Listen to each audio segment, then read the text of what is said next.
Assalamualaikum warahmatullahi wabarakatuh. Selamat pagi semua. Salam sehat selalu.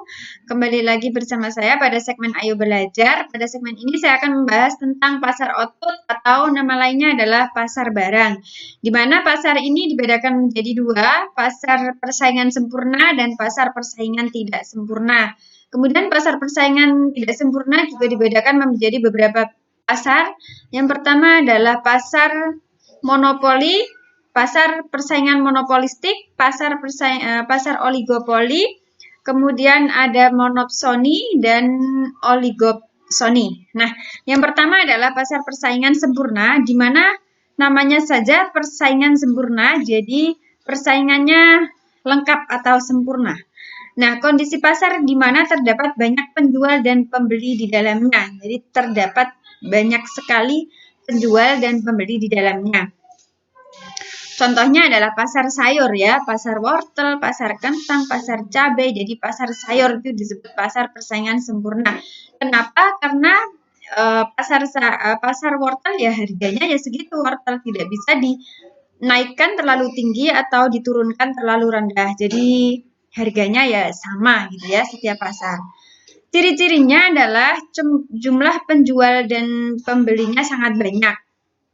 Penjual hanya mampu menetapkan harga jual sebesar harga pasar atau price taker. Nah, ya. Jadi harganya sama di antara penjual lainnya. Kemudian produk yang dibuat bersifat homogen atau sama ya. Cabai yang dijual relatif sama, bentuknya juga seperti itu. Cabai kentang juga bentuknya seperti itu. Kemudian wortel ya bentuknya panjang seperti itu ya. Jadi bentuk sayur itu kan yang sama. Jadi itu yang dinamakan bersifat homogen. Kemudian tidak ada halangan masuk ataupun keluar dari pasar. Jadi penjual bebas keluar masuk pasar setiap saat karena dia tidak membutuhkan modal yang besar. Nah, jadi mudah dia masuk pasar. Kemudian penjual dan pembeli memiliki pengertian sempurna tentang pasar. Jadi penjual dan pembeli ini mengetahui seluk-beluk pasar, baik harga, kualitas barang yang diperjualbelikan. Jadi seperti itu ya. Distribusi produk relatif lancar karena barang yang diproduksi banyak dan distribusi relatif lancar. Nah, kemudian ada kelemahan dari pasar persaingan sempurna itu barangnya homogen sehingga konsumen tidak memiliki pilihan. Kemudian hanya ada dalam kondisi perekonomian ideal karena ada ciri-ciri dalam pasar persaingan sempurna tidak di dunia nyata ya, karena ciri-cirinya tidak berada di dunia nyata. Contohnya adalah penjual dan pembeli memiliki pengetahuan yang sempurna tentang pasar, tetapi pada kenyataannya tidak gitu ya. Lalu permintaan dan penawaran pada pasar persaingan sempurna, kurva permintaan tersebut menunjukkan sifat penjual yang price taker. Selanjutnya yang kedua adalah pasar persaingan monopolistik, di mana kondisi pasar ini terdapat barang-barang yang berbeda atau heterogen ya. Jadi barangnya itu bentuknya sama tetapi mungkin memiliki corak dan kualitas yang berbeda. Contohnya adalah novel, kartu ucapan, film, kaset, CD, dan komputer, dan masih banyak lagi. Ciri-cirinya di sini terdapat banyak penjual tapi tidak sebanyak dalam pasar persaingan sempurna ya. Produknya heterogen atau berbeda-beda, penjual dapat mengendalikan harga dalam tingkat tertentu dan terdapat persaingan yang ketat dalam kualitas dan iklan. Jadi iklan sangat efektif dan efisien ya dalam penjualan produk dalam pasar persaingan monopolistik. Lalu kelebihannya di sini penjual tidak sebanyak pasar persaingan sempurna, dengan sedikit pesaing penjual dapat meningkatkan keuntungan ya. Kemudian memacu kreativitas produsen, di mana bersaing untuk meningkatkan kualitas produk.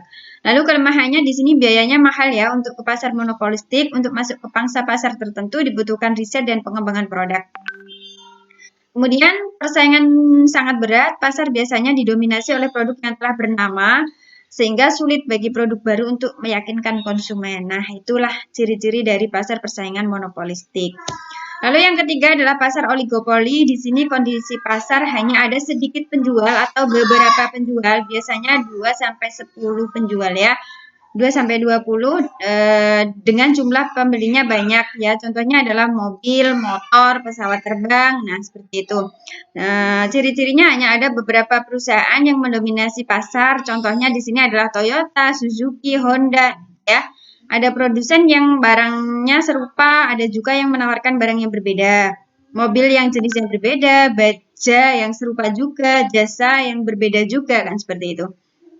Kemudian terdapat rintangan yang kuat untuk masuk pasar ya, karena investasinya tinggi. Maksudnya adalah modalnya tinggi untuk memasuki pasar ya, perusahaannya harus besar. Dan persaingan melalui iklan sangat kuat karena perusahaannya sedikit. Nah, kemudian kelebihannya di sini terdapat sedikit penjual karena dibutuhkan investasi yang besar. Nah, kenapa kok terdapat sedikit penjual? Karena membutuhkan modal yang besar untuk bisa menjadi pasar oligopoli. Kemudian jumlah penjualnya yang sedikit membuat penjual dapat mengendalikan harga dengan tingkat tertentu. Bila terjadi perang harga, konsumen akan diuntungkan sehingga upaya untuk menekan harga terendah mungkin untuk menarik konsumen. Kemudian kelemahannya terdapat rintangan yang kuat untuk masuk pasar karena investasi yang tinggi ya bagi produsen baru yang akan masuk ya, ini pastinya ya. Akan terjadi perang harga, jadi bagi produsen baru untuk menarik konsumen sehingga merugikan produsen lama. Nah, ini dia. Kalau ada produsen baru itu akan terjadi perang harga. Biasanya akan produsen baru itu untuk menarik konsumen kan dengan harga yang murah ya, sehingga dapat memberikan produsen yang lama kan rugi gitu ya. Produsen bisa melakukan kerjasama yang pada akhirnya merugikan konsumen. Nah, itu dia.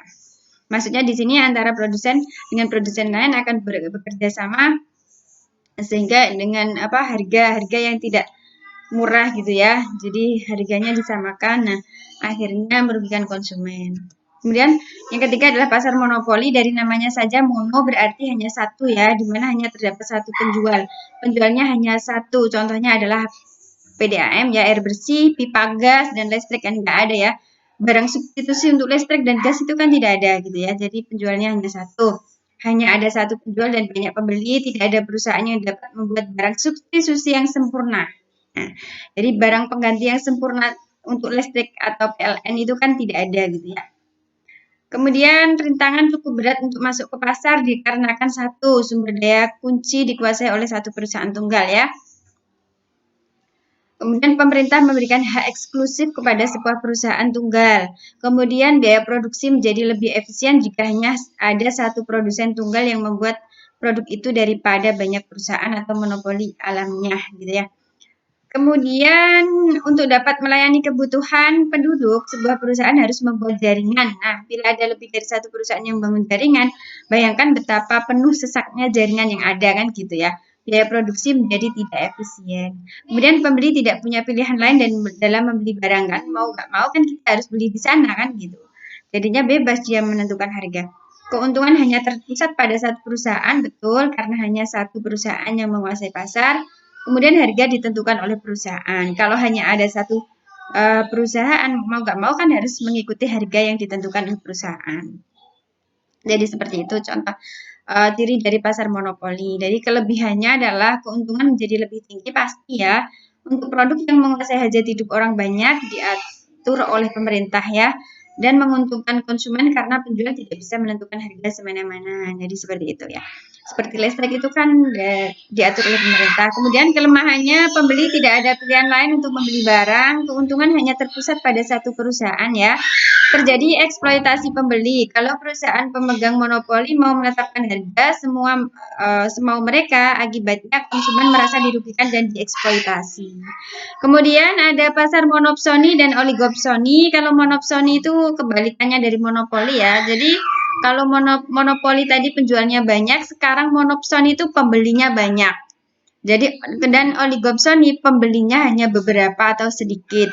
Jadi seperti itu. Ini kebalikan jadi dari monopsoni, monopoli dan oligopoli. Nah, merupakan bentuk pasar dari sisi permintaan. Jadi dari sisi pembeli ya, dari sisi permintaan itu dari sisi pembeli atau konsumen.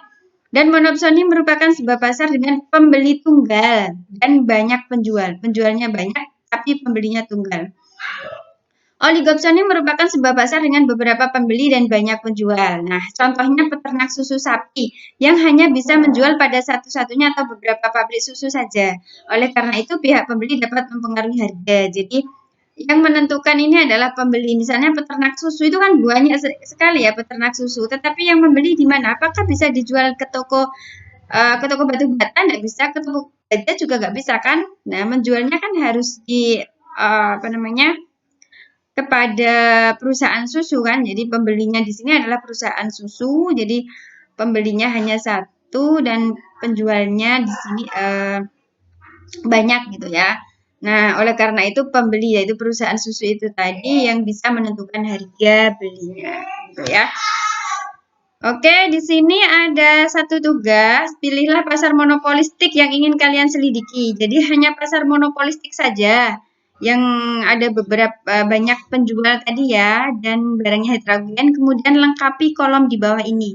Jadi merek barang dan gambarnya apa. Jadi kalian sebelum mengisi tabel ini, kalian harus mempelajari apa itu pasar monopolistik yang sudah dijelaskan tadi ya di atas tadi ya di depan tadi. Kemudian pilih merek barang dan gambarnya atau ada tiga jenis barang, kemudian ciri khas barang tersebut apa, sudah lamakah kamu memakainya, akankah kamu pindah ke produk lain, iklan, sebutkan jenis medianya jika tiga barang tersebut diiklankan, kesimpulan termasuk pasar apa. Nah, seperti itu ya.